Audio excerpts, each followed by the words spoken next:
بسم الله الرحمن الرحيم. هل أتى على الإنسان حين من الدهر لم يكن شيئا مذكورا إنا خلقنا الإنسان من نطفة أمشاج نبتليه فجعلناه سميعا بصيرا إنا هديناه السبيل إما شاكرا وإما كفورا إنا أعتدنا للكافرين سلاسل وأغلالا وسعيرا إن الأبرار يشربون من كأس كان مزاجها كافورا عينا يشرب بها عباد الله يفجرونها تفجيرا يوفون بالنذر ويخافون يوما كان شره مستطيرا ويطعمون الطعام على حبه مسكينا ويتيما وأسيرا إنما نطعمكم لوجه الله لا نريد منكم جزاء ولا شكورا إنا نخاف من ربنا يوما عبوسا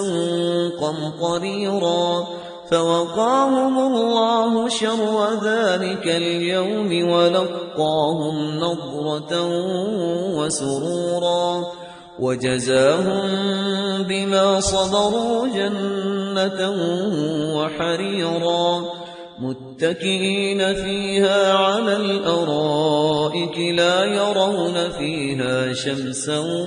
ولا زمهريرا ودانية عليهم ظلالها وذللت قطوفها تذليلا ويطاف عليهم بآنية من فضة وأكواب كانت قوارير من فضة قدروها تقديرا ويسقون فيها كأسا كان مزاجها زنجبيلا عينا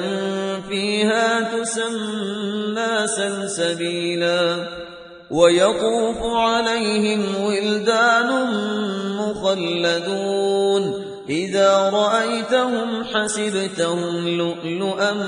منثورا وإذا رأيت ثم رأيت نعيما وملكا كبيرا عاليهم ثياب سندس خضر واستبرق وحلوا أساور من فضة وسقاهم ربهم شرابا طهورا إن هذا كان لكم جزاء وكان سعيكم مشكورا إنا نحن نزلنا عليك القرآن تنزيلا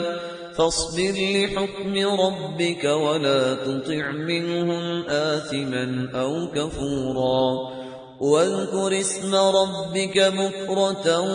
وأصيلا ومن الليل فاسجد له وسبحه ليلا طويلا إن هؤلاء يحبون العاجلة ويذرون وراءهم يوما ثقيلا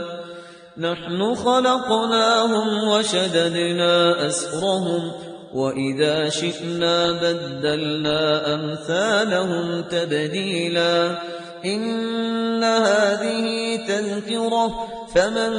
شاء اتخذ إلى ربه سبيلا